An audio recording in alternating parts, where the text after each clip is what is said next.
እንደምን ሰነበታችሁ?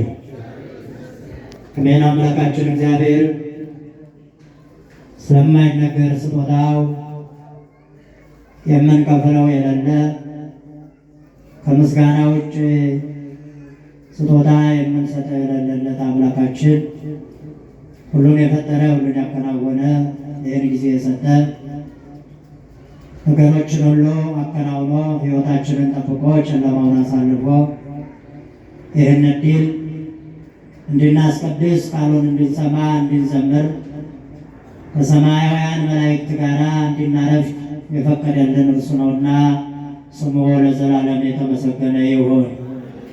ማምላክ ሣሊተ ምሕረት አቁራሪተ መዓት እናታችን ድንግል ማርያም ይህንን አልጫውን ዓለም ያጣፈጠችና እውነተኛውን መብል እውነተኛውን መጠጥ የሰጠችን ያስገኘች መብርሃን ድንግል ማርያም ናትና እንደሚገባት መጠን ክብር ምስጋና ይድረሳት። እንዲሁ እንደሚገባቸው ቅዱሳን አባቶቻችን ነቢያት፣ ሐዋርያት፣ ጻድቃን፣ ሰማዕታት ሁሉ እንደሚገባቸው መጠን ክብር ይድረሳቸው። ባለችን ሰዓት ባለችን ደቂቃ ማን ያስተምረናል? ድምፃቸው አይሰማም። ማን ያስተምራል? እግዚአብሔር ያስተምራል። እግዚአብሔር ይናገራል። እግዚአብሔር ያጽናናላልና እናንተ ቁጭ ብላችሁ እኔ ቁሜ ሁላችንም የማን ተማሪዎች ነን? የእግዚአብሔር ተማሪዎች ነን። የሚያስተምር ማን ነው ማለት ነው? እግዚአብሔር ነው ማለት ነው። እኔ የምናገርበትን አንደበት እናንተ ደግሞ የምትሰሙበትን ውስጣዊ ሕሊና አምላካችን እግዚአብሔር ለሁላችንም ያድለን። ቦአ ኢየሱስ ምኵራበ አይሁድ። ኢየሱስ ወደ አይሁድ ምኵራብ ገባ የሚል ይሆናል መነሻችን። ኢየሱስ በሉስቲ ወደ አይሁድ ምኵራብ ገባ። ምን ነው ድምፃቸው አይሰማም? በዚህ ቃል እግዚአብሔር ይናገረናል። በዚህ ቃል አምላካችን ያስተምረናል። እንግዲህ ቃሉ ቅዱስ ያሬድ በድጓው ላይ የዘመረው እግዚአብሔርን የሰበከበት እግዚአብሔርን ያመሰገነበት እንዲሁም ደግሞ ሊቃውንቱ ሌሊት እግዚአብሔርን በዝማሬ ባገለገሉበት ባመሰገኑበት መዝሙር እየተባለ በተሰጠው ክፍል ሊቃውንቱ ያዘመረው ዝማሬ ነው። ቦአ ኢየሱስ ምኵራበ አይሁድ ወመሐረ ቃለ ሃይማኖት። ኢየሱስ ወደ አይሁድ ምኵራብ ገባ።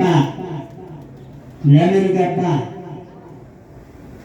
ኢየሱስ ክርስቶስ ምን ፈልጎ ነው ወደ አይሁድ ምኵራብ የገባው? ምን ለማድረግ ነው የገባው? ምን ማከናወን ፈልጎ ነው የሚለውን እናያለን። አምላካችንና መድኃኒታችን ኢየሱስ ክርስቶስ የሚናገርለትና እንዲሁም የሚዘምርለት ወይም ስሙን የሚጠራው ይኖራል፣ እንዲሁም አለ። ነገር ግን በተግባር የሚያመልከውን ይፈልጋል። በሕይወት የሚገለጥለትን ይፈልጋል። በሕይወት የሚኖርለትን ይፈልጋል። እንደ ራሱ ሐሳብ የሚንቀሳቀስለትን ይፈልጋል ኢየሱስ ክርስቶስ። ስለዚህ ወደ ምኵራቡ ኢየሱስ ክርስቶስ መግባት የፈለገው እንደዚህ ያሉ ነገሮችን ለማስተካከል እንደ ራሱ ሐሳብና እንደ ራሱ ፈቃድ የሚኖር ሰው ፈልጎ ወይም ደግሞ አልኖርለት ያሉትን ሰዎች ሊያስተካክል ሊያስተምራቸው ወደ አይሁድ ምኵራብ ገባ።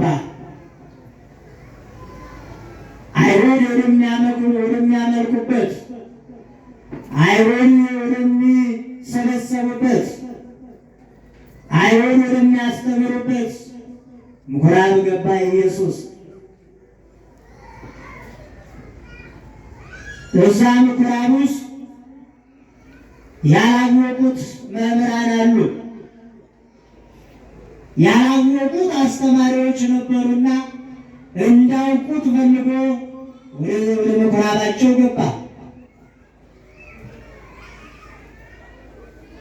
የሃይማኖት ወንጌል ቃለ ሃይማኖት የሃይማኖትን ወንጌል ወይም እውነተኛውን ወንጌል ሊያስተምር ወደ ምኩራብ ገባ ነቢ ወመሐረ ቃለ ሃይማኖት ምኩራባቸው ገብቶ እውነተኛውን ሃይማኖት አስተማራቸው ይላል። የትኛውን ሃይማኖት? እውነተኛውን ሃይማኖት አስተማራቸው። እውነተኛውን ወንጌል ሰበከላቸው። ቀጥተኛውን ሃይማኖት ነገራቸው ይላል። ቅዱስ ጳውሎስም ተናግሯል አይደል? አንድ ሃይማኖት እንዳለ በወንጌሉ ነግሮናል። ኢየሱስ ክርስቶስ አይሁድ ነገሮችን አቀላቅለው የሥጋውንና የነፍሱን ነገር አቀላቅለውና አንድ አድርገው እዛ ምኩራብ ውስጥ ያመልኩ ነበር። አለዩትም ወገኖች፣ አንድ አድርገው ያስከዳሉ። የሥጋንም የነፍስንም ነገር ምኩራብ ውስጥ ያከናውኑ ነበር። ይሄን ለመለየት ይሄን ለማጥራት ኢየሱስ ክርስቶስ ወደ ምኩራባቸው ገባ። አይሁድ አስቸጋሪዎች ናቸው። አይሁድ በጣም የብሉይንና እንዲሁም ደግሞ የሐዲሱን ኪዳን መለየት አቅቷቸው ነበር። አዲስ ኪዳን የሚባል አንፈልግም፣ አንድ እግዚአብሔር ብቻ ነው፣ የሙሴ ሕግ ነው የሚሻለን፣ ነፃ ማውጣት አንፈልግም፣ መዳን አንፈልግም፣ የኢየሱስ ክርስቶስ የሚባለውን አንፈልግም የሚሉ እና የማያምኑ ነበሩ። ዋናው የመጣበት ዓላማ የሰው ልጅ ነፍሱን ለማዳን ነው። ኢየሱስ ክርስቶስ ምኑን ለማዳን ነው? ነፍሱን ለማዳን ነው። ነፍሳችን ከዳነች ሥጋችን ይድናል። ነፍሳችን ነፃ ከወጣች ይሄ ሥጋ በደስታ ይኖራል ወገኖች። ነፍሳችን ካረፈች ይሄ ሥጋችን አርፎ በደስታ ይኖራል። አሁን ነፍሳችን አላርፍ ብላል ወይም ደግሞ ሥጋና ነፍሳችን አልጣጣም ብለው ነው የተቸገርን። ይህንን ለማጣጣም ኢየሱስ ክርስቶስ ያስፈልገናል። ነፍስና ሥጋችን ተስማምተው እንዲኖሩ ያ መድኃኒት ያስፈልገናል። ነፍሳችንና ሥጋችን ተዋህደው በአንድ ላይ ሳይጣሉ ተስማምተው እንዲኖሩ ያ ቅዱስ ዮሐንስ ያየው እውነተኛው በግ ያስፈልገናል።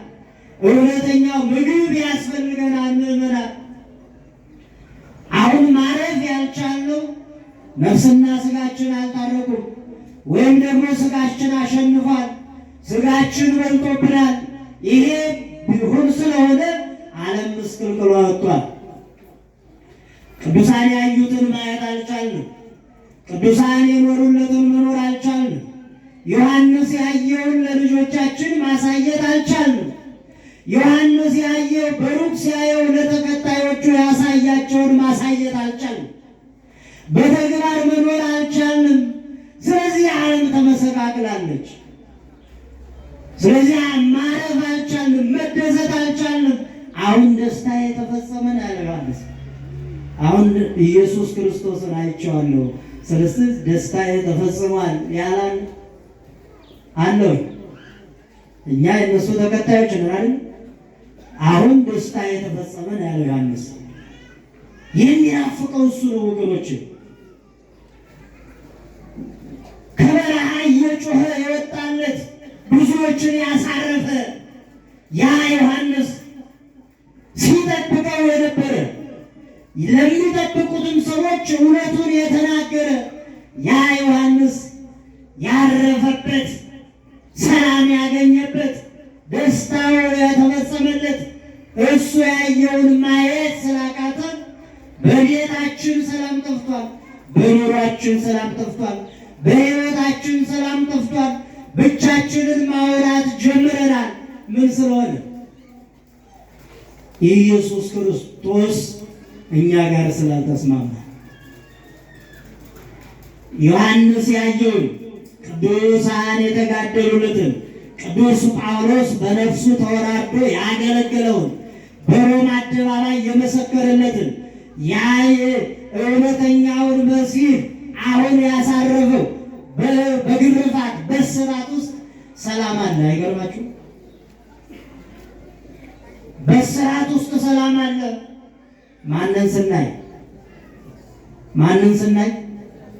ኢየሱስ ክርስቶስን ስናይ፣ እውነተኛውን አዳኝ ስናይ፣ እውነተኛውን ዳኛ ስናይ፣ እውነተኛውን መድህን ዋስትናችን እሱን ስናይ፣ አሁን እያንዳንዳችን መድህን ዋስትና ገብተናል አይደል?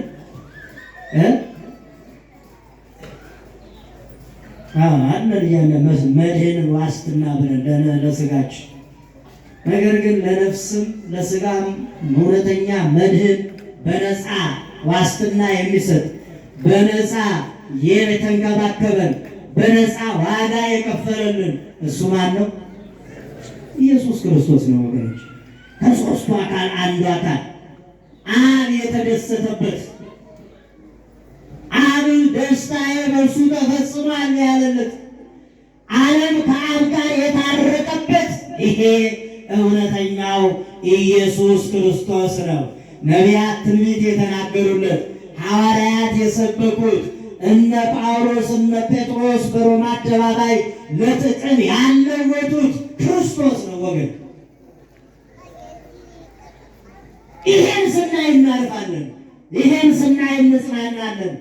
አዎ እናንተ በነቢያትና በሐዋርያት መሰረት ላይ ተመስርታችኋል ወይም ታንጻችኋል ተብለናልና ማለት ይሄን አዩ አረፉ፣ ይሄን አዩ ተደሰቱ።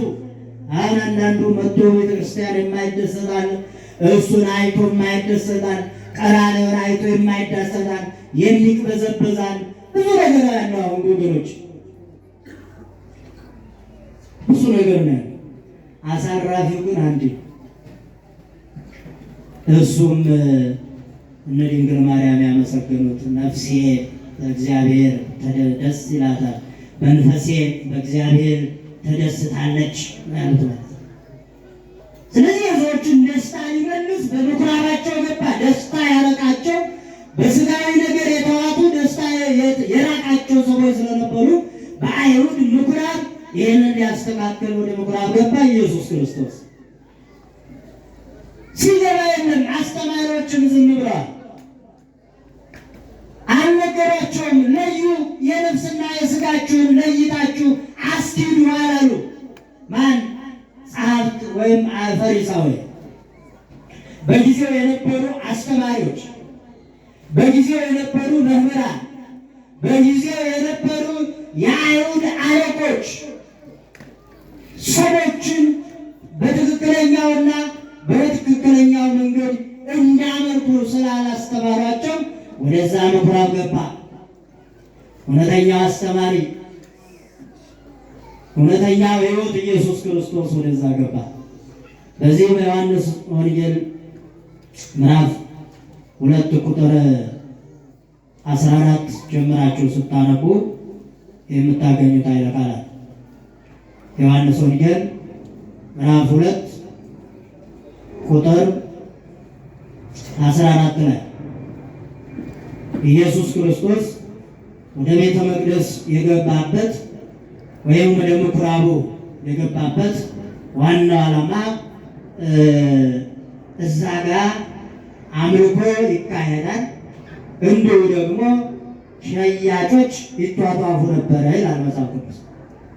እዚህ ይቀደሳል፣ በር ላይ ደግሞ ገባ ብሎ እዛው አካባቢ ምኩራቡ አካባቢ ደግሞ ነጋዴዎች ነበሩ። ቁጥር 14 ላይ ስታነቡ በመቅደስም በሬዎችንና በጎችን ርግቦችንም የሚሸጡትን ገንዘብ ለዋጮችንም ተቀምጠው አገኘ። ምን ብለው አገኘ? እግዚአብሔር ይመስገን። እኛ ምን እያደረግን ነው? አሁን ወንጌል እየሰማን ቅዳሴውን እያስቀደስ ጠበሉን እየጠጣ ነው አይደል ኢየሱስ የሚያገኘው። አሁን ቢመጣ አሁን መጥቶ መካከላችን ቢቀመጥ ለመጎብኘት ቢመጣ አለ እግዚአብሔር በመካከላችን ጊዜ ግን እዛ ጊዜ በአካል ነው በመካከላቸው የተገኘው እና አምልኮቱ ይካሄዳል።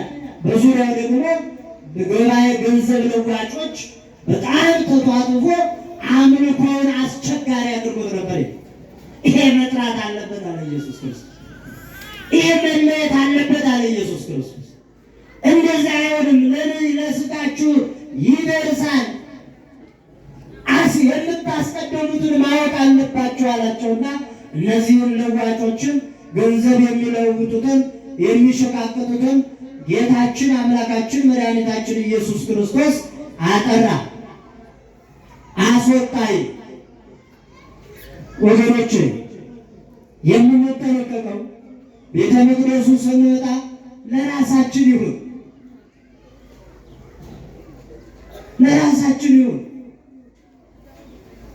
በእኔ ስራ ልጅ አይጠየቅም። አሁን ይጠየቃል። ክብር ለእርሱ የሆነ አምላካችን ነፃ አድርጎናል። ከዚህ የራሴን በደል የራሴን ኃጢአት የራሴን ሸክም ተሸክሜ ራሱ ክርስቶስ ሲመዝነኝ ቀልሌ ከተገኘው ራሴን ነው የሚያስወጣው። ስለዚህ ስለ ሰው ማውራቱን ስለ ራሳችን በደል እስኪናወር ስለ ራሳችን እኔ ምንድን ነኝ? እኔ ምን ላይ ነው ያለሁት? አምላኬ ጋር ነው ወይስ ደግሞ እግዚአብሔርን ይዣለሁ? ከእግዚአብሔር ርቅ ያለው የምሰራው እግዚአብሔርን የሚያስደስት ነው? እግዚአብሔር ጋር የሚያገናኘኝ ነው ብለን ልንጠይቅ ያስፈልጋል። ቤተ መቅደሱን መተን ስለ ሰው የምናወራ ከሆነ እቤታችንም ሆነን ስለ ሰው የምናወራ ከሆነ በንግዱም ዓለም ሆነን ስለ ሰው የምናወራ ከሆነ ስለ ጎረቤታችን የምናወራ ከሆነ ተስፋ ቆርጠናል። አንድ ሰው የራሱን ቤት ትቶ ስለ ጎረቤቱ እንዲህ እኮ ነው እያለ ሚስቱን የሚያስቸግር ከሆነ ወይም እሷ ባለቤት ነው እንዲህ እኮ ነው ከሌ እንዲሁ ነው እኮ ነው የምትል ከሆነ ምንድን ነው እዛ ቤት ተስፋ የለም ማለት ተስፋ ቆርጧል ማለት ነው አዲስ። ስለዚህ ወገኖች እኛ ተስፋችን እግዚአብሔር መሆኑን ካወቅ ሳይመጣ ማለት ነው ልንዘጋጅ ያስፈልጋል። ያ ጅራፉ ሳይመጣ አሁን ጅራፉ መጥቷል ሳይመጣ እንላለን እንጂ አልመጣም። እዛ በስጋ ዘመን የተገለጠ ጊዜ እግዚአብሔር በጅራፍ ነው የሚለው መጽሐፍ ቅዱስን አነቡ። ጅራፍ አበጀ ይላል። እኛ እንዲገባን ነው። ይሄ ጅራፍ መለኮታዊ ነው። እግዚአብሔር ፊት የሚቆም የለም አለን። የምድር ፍጥረታት ሁሉ በፊቱ ቀርበው ዋይ ዋይ ዋይ ዋይ ዋይ ይላሉ ነው። ከዚህ ማን ይሰውረን? ማን ይሰውረን? እግዚአብሔር ይሰውረን። ስለዚህ ቤተ መቅደሱን እናጽዳው። ያ ቤተ መቅደስ ደግሞ እናንተ የምታዩት ይሄንን እኛ የምናገለግልበት ነው። የኛ ቤተ መቅደስ አንዳንድ ሰው ነው ያለው። አይ ይሄ ሰውዬ ጫማውን ይዞ ገባ ፌስታል ሳያረግበት ይላል አይደል? እውነታው የኛ ዋናው እኛ ቤተ መቅደሱ የክርስቶስ ቤተ መቅደስ ጸርተናል ወይ ነው ጥያቄ። ችግሩ ያለው ጫማው ላይ ነው ወይ? ችግሩ ጫማው ነው ወይ? ችግሩ እኛ የምንረገጥበት ነው ወይ? ትልቁ እግዚአብሔር የሚፈልገው ጫማውን ነው ወይ? የኛ ቆሽሾ ትልቁ ቤተ መቅደስ እግዚአብሔር መንፈስ ቅዱስን አስመረረ ነው። እንዲሁ እያወራን ብቻችንን እያወራን ይሄን ስለ ሰው እናወራለን። ስለዚህ ጅራፉ ሳይመጣ ሳይደርስ እኛ ጋር ቤተ መቅደሱን እናጽዳው፣ ቤተ መቅደሱን እናንጻለት፣ ቤተ መቅደሱን እንጸብለት። በምን? በንስሐ። ያን ጊዜ ያንን ምኩራብ አጸዳ። በምን? በጅራፍ። ቁጥር 15 ላይ የገመድን ጅራፍ አበጅቶ ሁሉንም በጎቹንም በሬዎቹንም ከመቅደስ አወጣቸው፣ ለዋጮቹንም የለዋጮችንም ገንዘብ አፈሰሰ፣ አስወጣ ማለት ነው። ይዛችሁት ብሎ ያን ቤተ መቅደሱን አጠፋ። የሚያመልኩትን አስቸገራችሁ እያለ ነው። ከልባቸው የሚጸልዩ አሉ፣ እዚህ እየተንጫጫችሁ አስቸገራችሁ። የሚያመልኩ አሉ፣ የሚያመልኩትን አስቸገራችሁ። ስለዚህ ለዩና ኑ ነው፣ ለዩና ቅረቡ ነው። አስመሳዮች አትሆኑ ነው ወገኖች። ያ ጅራፍ ስልጣኑ ነው። እሱን ሲያወጡ እየወጡ ሄዱ ማለት ነው።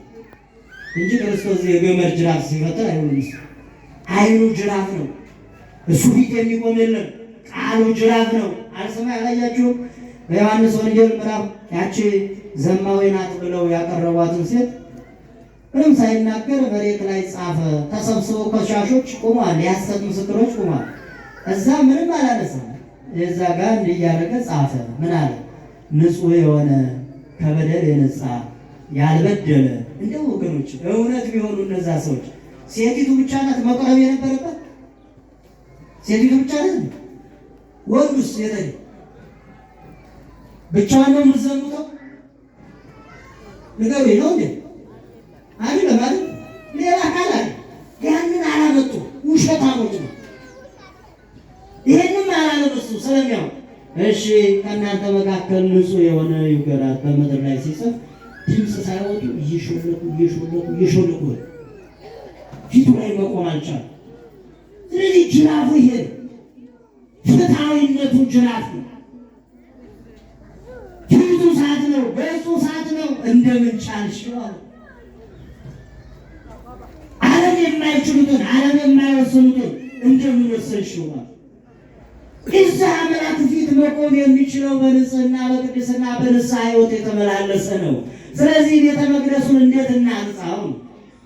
የእኛም ቤተ መቅደስ እንዴት እናንጻው? ንስሐ እንግባ፣ እንጓደድ፣ እንፋቀር፣ ስለ ራሳችን እናውራ፣ ስለ ራሳችን እንጠይቅ፣ ስለ ራሳችን እንቁም፣ ስለ ወንድሞቻችን በመልካም በክፉ ሳይሆን በመልካም ለወንድሞቻችን በእውነት እንመስክር። ይሄን አድርገን ይሄንን ቤተ መቅደሱን ማንጻት ይቻላል። ይሄ ቤተ መቅደስ ሲነጻ ይሄም ይነጻል። ያሳመራችሁት እናንተ አይደላችሁ? አዎ፣ መስራት የሚችለው ሰው ራሱ ሲነጻ ራሱ ሲፈቅድ ነው።